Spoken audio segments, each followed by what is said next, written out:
예수님의 행복론 6번째 시간입니다. 오늘은 이 사람의 마음에 관한 부분인데요. 마음. 아메리카 체르키족에 전해 내려오는 어떤 이야기 하나를 좀 소개해 드리면서 오늘 말씀을 이어가도록 하겠습니다. 그 체르키족의 추장과 그 손녀딸의 대화입니다. 그 할아버지가 손녀에게 그런 얘기를 해요. 모든 사람의 마음에는 두 마리의 늑대가 살고 있다. 그런데 둘은 항상 싸운단다. 그러면서 이 할아버지가 손녀에게 이야기를 이어갑니다. 한 마리의 늑대의 이름은 악이라고 하는 이름의 늑대인데, 분노, 미움, 질투, 교만, 거짓으로 무장된 그 늑대고, 다른 한 마리의 이름은 선인데 평화, 사랑, 감사, 기쁨, 겸손, 행복으로 불리는 늑대란다. 이 둘은 항상 마음에서 싸우지. 그때 이 손녀가 호기심 어린 눈으로 그 할아버지를 바라보며 이렇게 얘기합니다. 그러면 둘 중에 누가 이겨요? 그때 그 할아버지는 그런 얘기를 합니다. 그야 당연히 먹이를 더 주는 쪽이 이기지.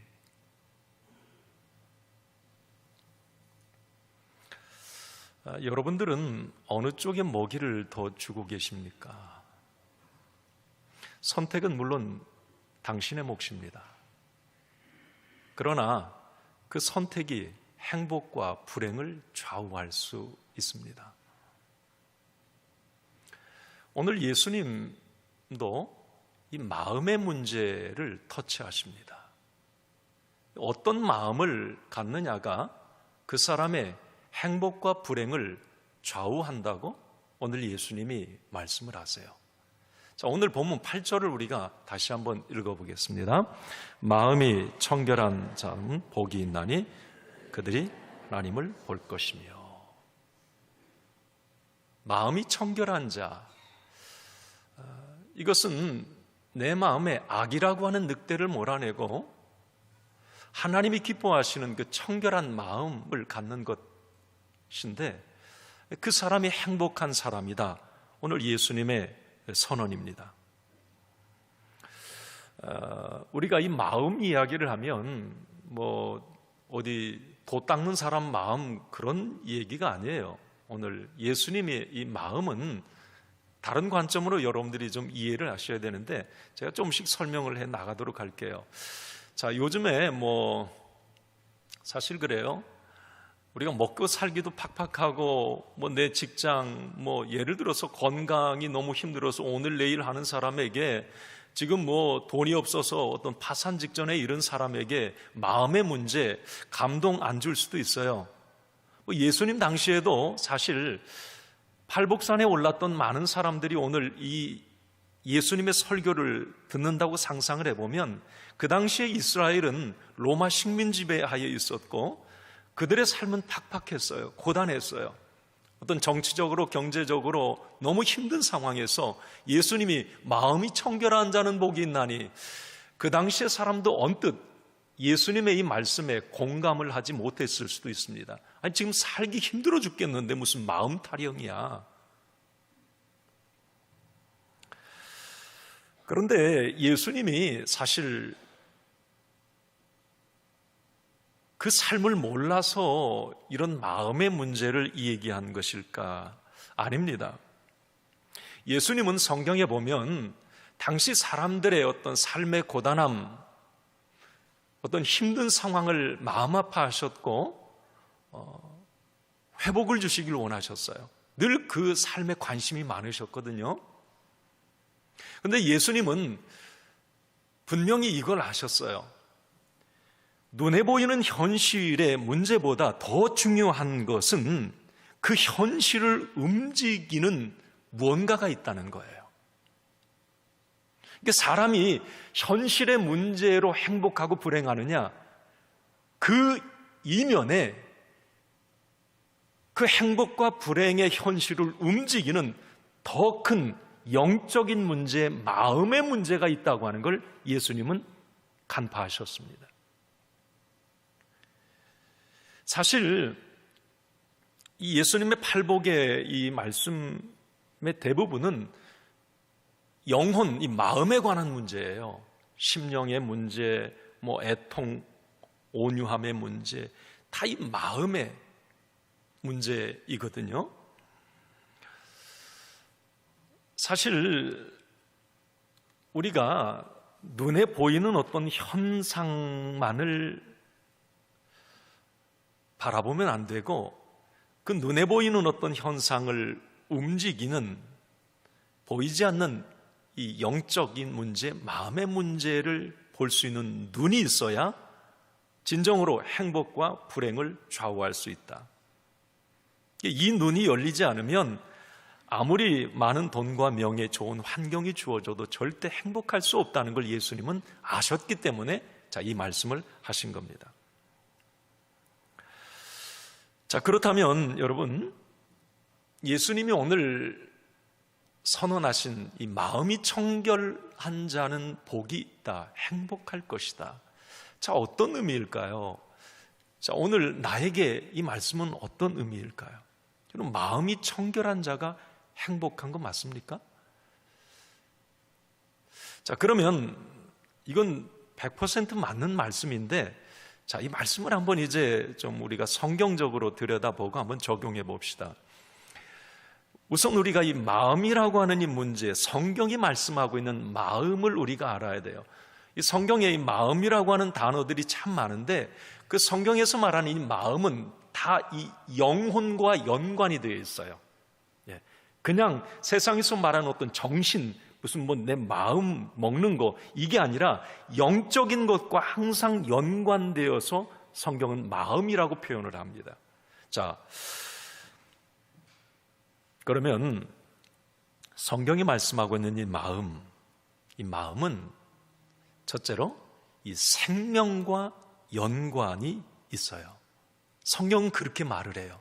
그래서 마음이 참 중요하다, 이 이야기를 하거든요. 자, 잠언 4장 23절 말씀을 한번 볼까요? 같이 읽습니다. 무릇 지킬 만한 것 중에 더욱 내 마음을 지키라. 생명의 근원이 이에서 남이니라. 내 마음을 지켜라. 왜? 생명의 근원이 이에서 남이니라. 이걸 좀 쉬운 말로 말할까요? 죽고 사는 것이 마음에 있다는 겁니다. 마음을 지키지 못하고 마음 무너지면 죽는다, 이 말이에요.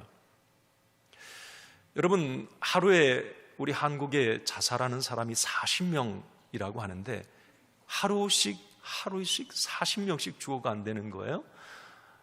참 마음 아픈 일이죠. 그런데 여러분, 우리가 생명을 포기한다라고 하는 것은 물론 현실적인 삶이 어려워서일 수도 있어요. 그러나 같은 현실적인 삶이 어려워도 어떤 사람은 딛고 일어서요. 자, 그 차이가 어디에 있느냐 하면 이 마음의 문제. 마음이 무너지면 다 무너지는 거예요. 그래서 우리 하나님도 내 마음을 지키라, 마음을 지켜내라, 이게 말씀을 하는 겁니다. 생명과 연관이 있다는 거예요, 이 마음은. 잠언 17장 3절에도 이렇게 말씀을 합니다. 읽습니다.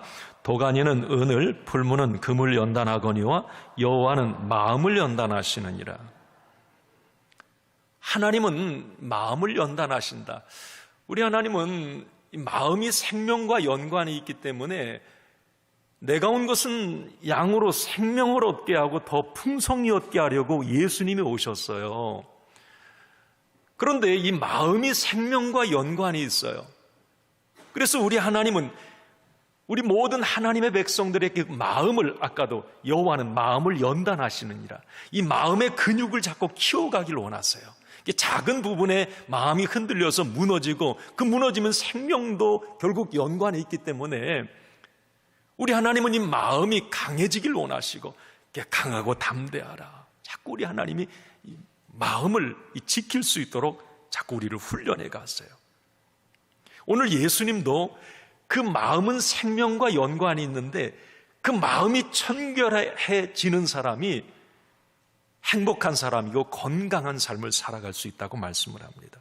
어쨌든 성경에서 이 마음, 돈보다 명예보다 다른 어떤 것보다 중요하다고 하는 것을 우리가 알면 되겠어요. 생명과 연관이 있기 때문에 성경이 그렇게 말을 합니다.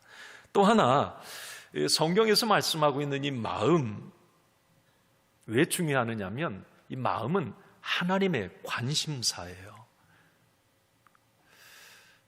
하나님은 여러 부분에 관심을 갖고 계신데 특별히 사람을 볼 때 그 사람의 마음에 관심을 많이 가졌어요. 우리가 잘 아는 다윗 왕으로 기름 부어 세울 때 사무엘상 16장 7절 그 하반절에 이렇게 말씀을 합니다. 시작. 내가 보는 것은 사람과 같지 아니하니 나 여호와는 중심을 보느니라 하시더라. 여기 중심은 주석에 보면 마음이에요. 마음. 우리 하나님은 마음을 보느니라. 하나님의 관심사가 이 마음에 있어요. 그래서 마음이 중요한 거예요.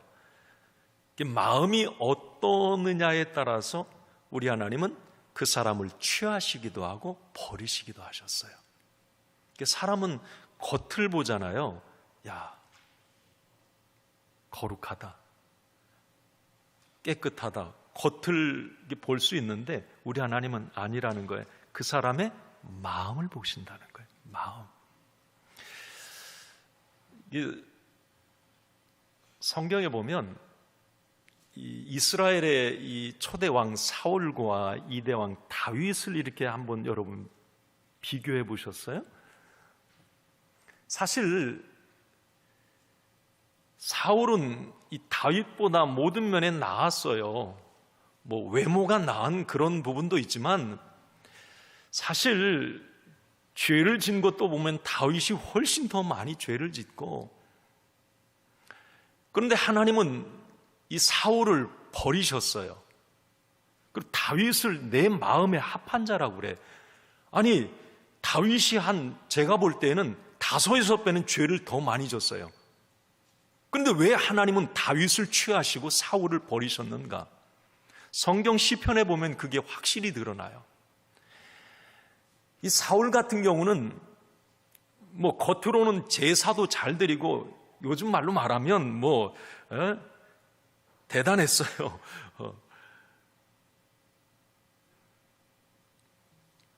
그런데 그 마음에 하나님 두기를 싫어해서 마음이 상당히 강팍하고 교만했습니다. 이 사울을 보면. 아말렉 전쟁에서 다 없애라고 그랬을 때 짐승들 가져와가지고 하나님께 제사 드리겠다고. 겉으로 누가 보면 다 그럴싸하게 보여요. 이 사울을 볼 때. 그러나 그 마음에는 이미 하나님이 없어요. 자기가 왕이야. 그런데 이 다윗은 좌충우돌이에요. 막 죄를 짓고 그냥 난리도 아니에요. 자, 그런데 뭔가 깨닫고 지적을 받았을 때 하나님 앞에 납작 엎드려요. 시편에 그게 계속 나오는 거예요. 다윗은 마음이 좀 여리고 순수함이 있었어요. 하나님이 내 이놈 너 그렇게 하면 네 잘못했어요. 사울은 그게 없어요. 내가 뭐려. 겉으로는 사울이 훨씬 나아요. 자, 그러나 하나님은 그 마음에 관심이 있다고 아까 말씀했잖아요. 그 마음이 어떠냐에 따라서 그 사람을 취하시기도 하고 버리시기도 하셨어요. 하나님의 관심사가 마음이다. 하나님 마음을 보신다라고 하는 것. 그리고 또 하나는 성경에서 이 마음 하면 이 마음은 행복과 불행을 좌우하는 아주 중요한 게 이 마음이라고 하는 것을 우리가 알게 됩니다. 오늘 그래서 예수님도 복이 있는 사람은, 행복한 사람은 마음이 청결하다. 이 마음과 행복을 연관 짓잖아요. 원래 하나님을 떠난 우리 인간의 마음을 성경은 이렇게 정의를 해버렸어요. 예레미야 17장 9절에 한번 봅시다. 읽습니다. 만물보다 거짓되고 심히 부패한 것은 마음이라 누가 능히 이를 알리오마는. 이건 어쩔 수 없어요. 모든 인간의 마음이 거짓되고 부패하다. 하나님을 떠난 인간의 마음이에요. 예수님도 그런 거짓되고 부패한 인간의 마음에서 나오는 것들이 무언가라고 했을 때 예수님이 직접 이 말씀을 하시죠. 마태복음 15장 18절 한번 읽어봅니다. 입에서 나오는 것들은 마음에서 나오나니 이것이야말로 사람을 더럽게 하느니라. 마음에서 나오는 것은 악한 생각과 살인과 간음과 음란과 도둑질과 거짓 증언과 비방이니 이런 것들이 사람을 더럽게 하는 것이요. 한번 생각해 보세요. 자, 내 마음이 청결하지 못하고 지금 더러워서 그 안에서 마음에서 생각에서 악한 생각, 막 누구를 죽이고 싶은 살인, 간음, 음란, 도둑질, 거짓 증언, 누구를 비난하는 그게 마음에 한번 있다고 생각해 봐요. 그 사람 행복할까요? 돈이 있어도 뭘 명예가 있어도 아마 그 마음이 지옥인데 외적으로 뭐가 다 갖춰져도 그 사람은 불행할 거예요. 그러니까 오늘 예수님은 행복한 사람이 어떤 사람이냐? 마음이 청결한 사람이다. 충분히 공감이 되는 말씀이에요. 불결과 더러운 마음은 결국 죄를 잉태하게 됩니다. 그리고 그 죄는 결국 사망을 낳습니다. 우리는 주변에서 그걸 많이 보게 됩니다. 이 마음에서 시작되는 거예요. 마음. 그래서 자꾸 이제 성경은 또 예수님은 이 마음의 문제에 관심을 갖고 그 마음을 집중하세요. 자, 그러면 이렇게 마음이 생명과 관계 있고 하나님의 관심사고 행복과 불행을 좌우한다면, 자, 오늘 예수님 말씀하신 이 마음의 청결은 어떻게 가능할까요? 여러분, 어떻게 마음이 청결해질까요? 이걸 알아야 될 거 아니에요. 자, 우리가 여기서 중요한 것 한 가지는 인간의 이 마음은 스스로 청결하게 할 수 없다는 걸 여러분이 인정하셔야 됩니다. 내가 마음 깨끗해질 거야. 금방 돌아서면 이상한 마음 또 갖게 되고요. 스스로 노력해서 청결해질 수 없다는 겁니다. 왜냐하면 이 마음은 영혼과 아까 연관이 되어 있다고 그랬죠. 그래서 마음이 변화되기 위해서는 영적인 변화가 일어나야 되는 거예요. 내 안에.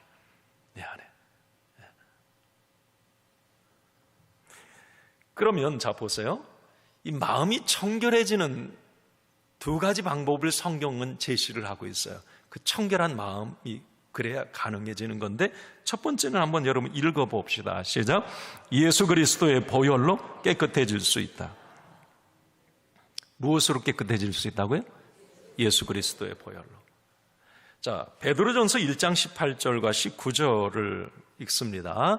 너희가 알거니와 너희 조상이 물려준 헛된 행실에서 대속함을 받은 것은 은이나 금같이 없어질 것으로 된 것이 아니요 오직 흠없고 점없는 어린 양과 같은 그리스도의 보배로운 피로 된 것이니라. 자, 우리가 이 마음이 청결해지고 깨끗해지는 것은 내가 뭘 마음을 먹고 깨끗해질 거야, 난 더러운 마음 안 가질 거야, 그래서 안 가져지는 게 아니라 오직 예수 그리스도의 보혈의 능력, 그 예수 그리스도를 믿는 믿음으로 우리의 영혼이 정결해짐으로 마음이 청결해질 수 있다? 구약시대나 예수님 당시 많은 종교 지도자들은 어떤 율법을 잘 지키면 내가 깨끗해질 거야, 그 생각을 했어요. 뭐 레위기 정결법을 보세요 한번. 대단합니다. 그렇게 하면 깨끗해질 것 같은 마음이 진짜 들어요. 그런데 실질적으로 자기들이 그렇게 살아 막 율법 잘 지키고 정결례 잘 지켜서 보니까 이 마음은 안 그런 거야. 예수님 당시에도 뭐 종교 지도자들은 막 찬사를 받았어요. 존경을 받았어요. 왜?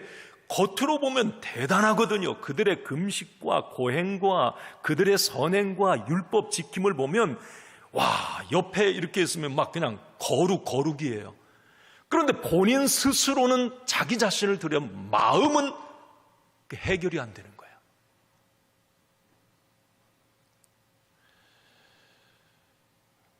여기 오늘 베드로가 아까 베드로전서 1장 말씀에 내 조상들이 물려준 행실로 깨끗해지냐? 너 아니라라는 거예요. 율법으로 어떤 정결례로 내 마음이 청결해질 수 있느냐? 아니고 예수 그리스도를 믿는 믿음으로 가능하다는 거죠. 내가 예수님을 나의 구주 나의 하나님으로 확실히 믿어서 죄에서 자유함을 얻고 내 영혼의 만족을 얻었을 때 영적인 자유함을 통해서 내 마음이 정결해지더라는 거예요.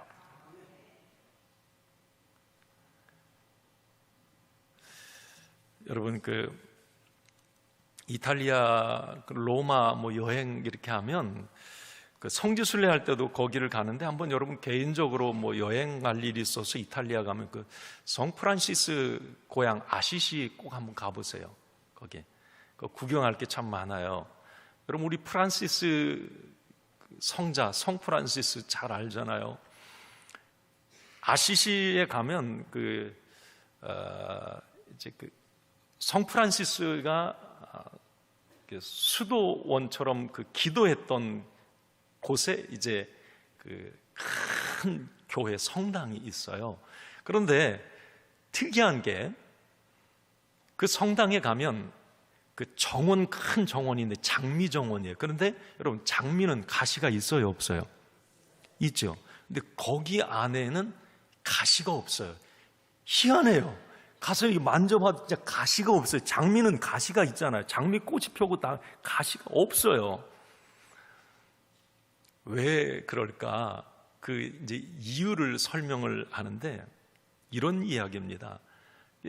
프란시스는 이제 부유한 상인의 아들이었고 아주 젊은 시절 막 방탕하게 이렇게 살아요. 그러다가 이제 어떤 계기가 돼서 예수님을 만나게 되고 그러면서 이제 막 고행과 기도와 막 이 수도원 생활을 하게 되는데 이제 중요한 것은 자기 마음에서 불쑥불쑥 올라오는 이 성욕을 주체를 못하는 거예요. 이 성프란시스가. 그러면 하나님 앞에서 기도하다가 그 생각이 떠오르면 자기가 미운 거예요. 부끄러워요. 정욕이 올라올 때마다 그래 성프란시스는 그걸 잊기 위해서 이 덩굴 장미가 있거든. 거기에 알몸으로 뒹구는 거예요. 그럼 피가 흥건해져요. 그러면서 그 고통을 통해서 자기의 어떤 정욕을 막 누르는 거예요. 이게 하도 이제 그러니까 얘기를 해요. 이제 가이드가 거기 전설이래요. 하나님이 그런 성프란시스가 너무 안쓰러워서 그곳에 장미의 가시를 없앴다는 겁니다. 실질적으로 가시가 없어요. 그런데 그 장미를 다른 곳에 옮겨 심으면 죽습니다. 못 자라요. 희한하죠.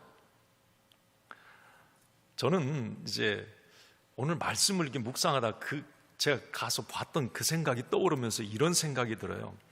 아마 성프란시스는 죽을 때까지 장미 정원 계속 둥글었을 거예요. 하나님 앞에 자기 생명 불러갈 때까지. 왜냐하면 여러분 금욕과 고행, 수련을 통해서 마음의 불순물을 제거한다? 안 됩니다. 예를 들면 내가 세상 더러운 세상 속세를 떠난다.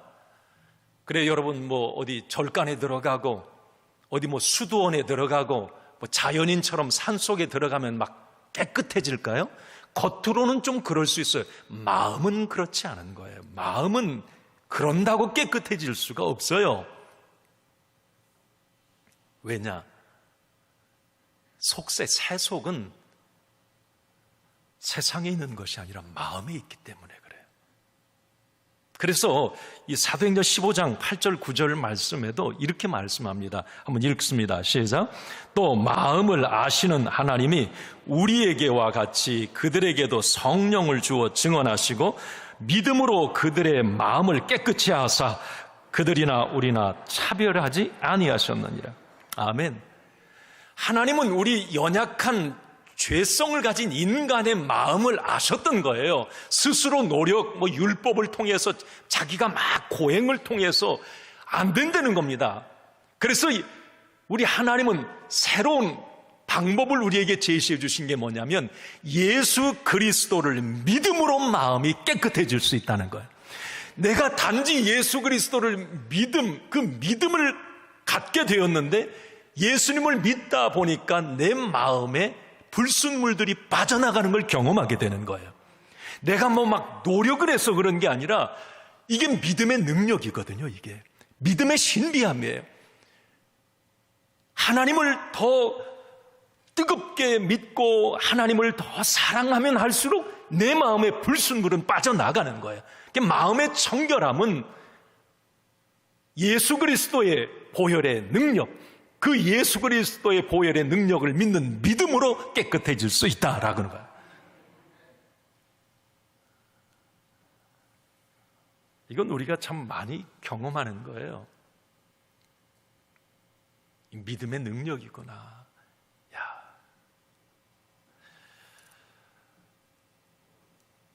또 하나 우리가 이 믿음으로 마음이 깨끗해지고 청결해진다고 하는 것과 더불어서 또 하나가 말씀으로 깨끗해질 수 있다. 성경은 그렇게 말을 합니다. 자, 우리가 이제 예수 그리스도를 믿음으로 어쨌든 내 영혼이 살았어요. 그런데 우리는 세상에 살면서 뭔가를 보고 듣고 접촉함을 통해서 우리의 이 마음이 또 어떤 불순물들이 쑥쑥이 들어올 수가 있다는 말이에요. 더러워질 수 있다는 말이죠. 이렇게 오염된 마음은 수시로 하나님의 말씀을 통해서 우리는 깨끗하게 할 수 있다는 거예요. 왜? 말씀은 곧 하나님이시기 때문에, 말씀은 곧 예수 그리스도이기 때문에, 말씀은 살아온 동력이 있기 때문에 그 말씀을 묵상하고 그 말씀을 가까이 할 때 나도 모르게 내 마음이 정결해진다는 거예요. 여러분, 에베소 5장 26절 한번 봅시다. 시작. 이는 곧 물로 씻어 말씀으로 깨끗하게 하사 거룩하게 하시고. 말씀이 능력인 이유가 거기 있는 거예요. 베드로전서 1장 23절에도 이렇게 말씀합니다. 시작. 너희가 거듭난 것은 썩어질 씨로 된 것이 아니요 오직 썩지 아니할 씨로 된 것이니 살아있고 항상 있는 하나님의 말씀으로 되었느니라.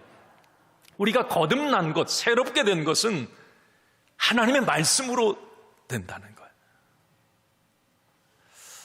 여러분, 하나님의 말씀은 마음과 영혼을 새롭게 하는 능력이 있습니다. 말씀은 영혼의 불순물을 제거하는 능력이 있습니다. 그게 말씀의 신비함이에요. 우리가 말씀을 가까이 할 때에 나도 모르게 그 말씀을 가까이 하고 읽고 묵상하다 보면 1, 2월 성경 읽기 하면서도 여러분 그런 경험하실 거예요. 말씀을 가까이 하고 읽고 묵상하다 보면 내 마음의 정결함을 내가 깨닫게 됩니다. 불순물들이 제거되고.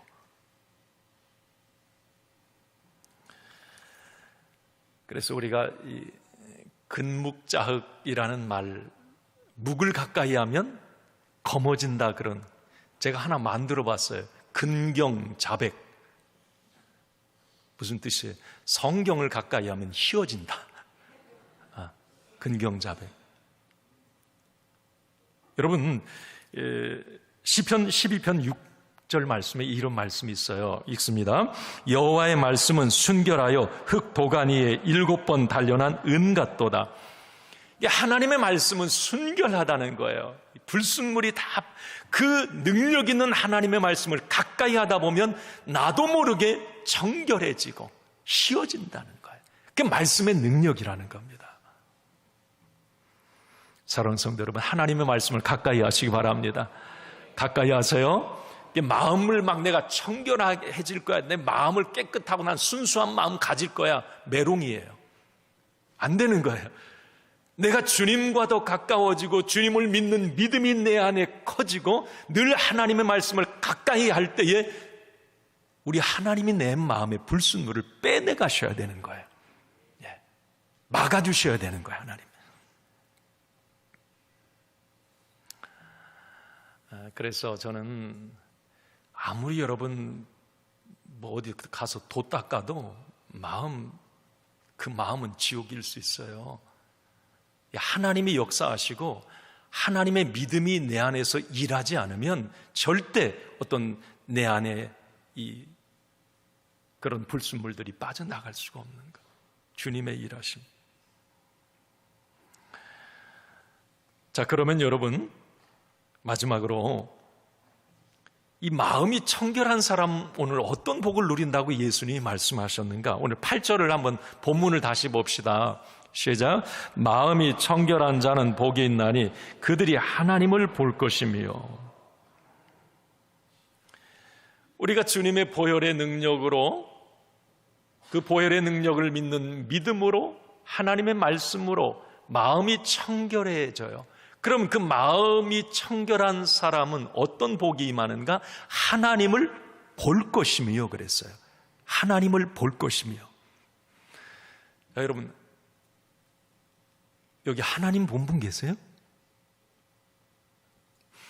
2부 예배 때도 눈만 크게 뜨고 계시더라고요. 아니 예전에 저 어렸을 때 어떤 막 부흥 강사분들이나 기도원 원장님들 막 하나님 봤다 나 봤다 그래요. 난 진짜 그런 줄 알았거든요. 여러분 하나님을 본다고 하는 것은 진짜 하나님 보면 죽어요. 하나님이 어떤 형상의 모습이 아니에요. 하나님이 뭐 내처럼 코가 있고 하나님 애들한테 그려봐 그러면 하나님은 볼 수가 없어요. 우리는 하나님의 어떤 그 이미지를 통해서 그 체험을 하는 거지 실제 하나님을 볼 수가 없단 말이에요. 여러분 한번 그 출애굽기 19장 21절 한번 보여주세요. 한번 읽습니다. 시작. 여호와께서 모세에게 이르시되 내려가서 백성을 경고하라. 백성이 밀고 들어와 나 여호와에게로 와서 보려고 하다가 많이 죽을까 하니라. 하나님은 자기 자신을 절대 보여주지 않으세요. 출애굽기 33장 20절 한번 읽습니다. 시작. 또 이르시되 내가 내 얼굴을 보지 못하리니 나를 보고 살 자가 없음이니라. 하나님의 어떤 임재의 역사를 보는 거예요. 모세가 예를 들어서 가시떨기 나무에 막 그 나무가 타지 않는데 불이 붙은 거, 하나님의 어떤 임재의 현상이잖아요. 시내산에 막 이 구름이 빽빽하고 막 시내산에 진동이 일어나고 모세가 그 십계명 받아 내려온 하나님의 어떤 그 살아계신 임재의 현장에 그 하나님을 봤다 그러는 거예요. 자, 오늘 예수님도 마음이 청결한 자는 하나님을 본다 그랬는데 이 본다라고 하는 이 의미가 눈으로 막 하나님을 직접 이렇게 보는 게 아니라 헬라어 호라오라고 하는 말은 마음으로 본다, 인지하다, 경험하다 그런 의미를 담고 있어요. 그래서 실제적으로 하나님을 여기 오늘 본다라고 하는 것은 실제 하나님을 보는 게 아니라 일상의 삶에서 어떤 경험을 통해서 체험을 통해서 하나님의 임재를 느끼고 하나님의 손길을 경험하게 되는 것, 이게 하나님을 보는 거예요. 그러면 우리의 삶에서도 우리는 예수 믿는 사람으로서 하나님을 많이 삶의 현상에서 볼 수가 있어요. 그 사람이 행복한 사람이라는 거 하는 거예요. 자, 그러면 실상에서 어떻게 내가 하나님을 보는가? 자, 하나님 자체는 볼 수 없지만 일상에서 어떤 표징을 통해서 현상을 통해서 하나님의 임재를 우리는 느끼며 삽니다. 여러분, 이 자연을 통해서 하나님의 임재 손길을 느끼세요? 오늘 여러분 가족들과 어디 수리산 가다가 뭐 싹이 올라온 거 이렇게 해보세요. 저는 진짜 자연을 통해서 하나님의 살아계신 손길을 진짜 많이 느낍니다. 꽃 하나를 여러분 산에서 이렇게 봐도 그 꽃이 어떻게 저렇게 아름다울까? 저걸 사람이 만들 수 없잖아요. 그 꽃의 어떤 꽃술과 그 색깔을 인간이, 그런데 그 다양함을 보면서 감탄하는 거예요. 저 하나님의 솜씨.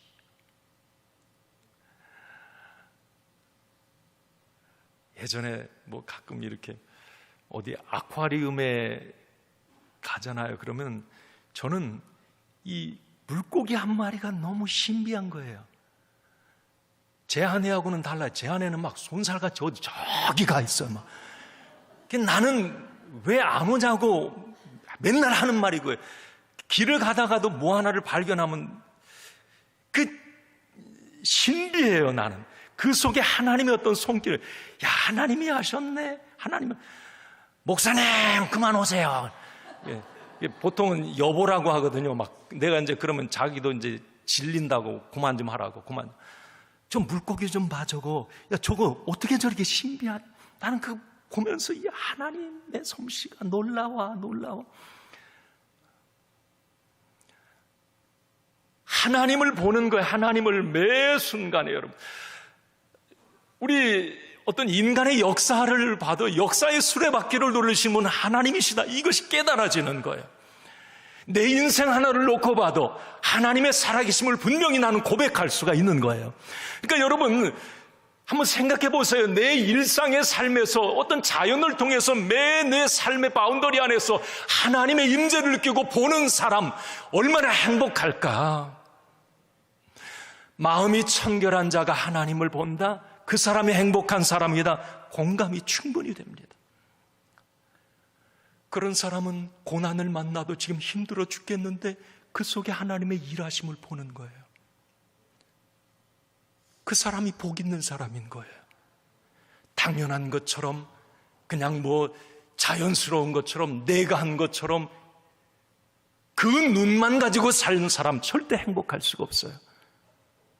하나님을 매 일상의 삶에서 보고 체험하고 경험하는 자의 삶이 행복한 거예요.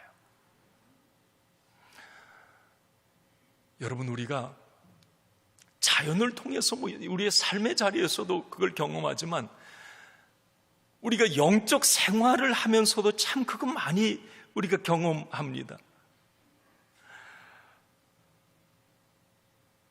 여러분, 1, 2월 성경 읽기 하는데 한번 물어보고 싶어요. 성경 아까 그 완주하신 분들 여기 많던데, 여러분 성경 읽으면서 어떠세요? 막 마음에 진짜 이게 하나님의 말씀이거든요. 이게 일반 책 읽을 때하고 달라요.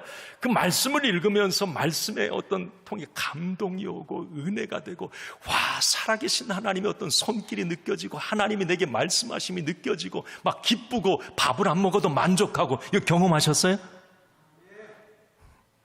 아니, 여기 읽은 분들 그러면 헛읽은 거예요. 그거 뭔가 이게 아닌 거예요. 읽으려고 목적 두는 게 아니라 진짜 말씀이 그렇게 느껴지는 거예요. 이게 하나님의 말씀이기 때문에 말이에요. 우리는 말씀을 읽고 묵상하면서도 그 속에 일하시고 살아계신 하나님의 어떤 손길, 역사를 경험하게 돼요.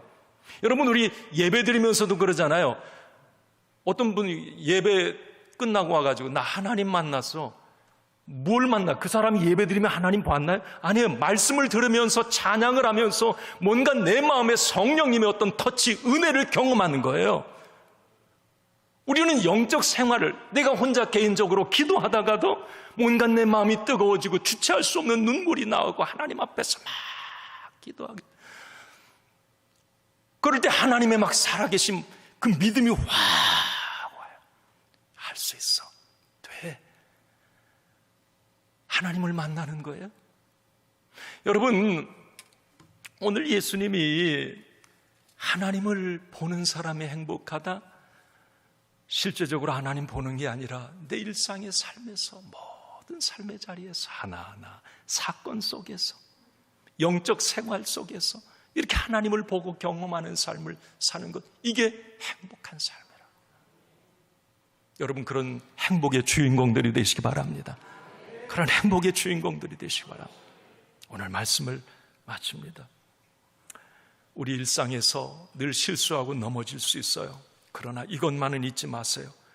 그럼에도 불구하고 내 마음 중심에 내가 하나님 두기를 좋아하는지, 내가 넘어지고 또 자빠졌을 때 내 안에 어떤 불순물이 나를 침범해서 내가 넘어졌을 때 그 순간에 성령님의 임재를 통해서 그 불순물이 제거되길 원하는 마음을 내가 갖고 있는지, 당연한 것처럼 그럴 수 있어, 말아, 그게 아니라 이게 마음이 청결해지는 건데, 그 사람이 복 있는 사람, 그 사람은 일상의 삶에서 하나님을 봄으로 그 삶에 행복합니다. 여러분들 그런 은혜를 누리시기 바랍니다.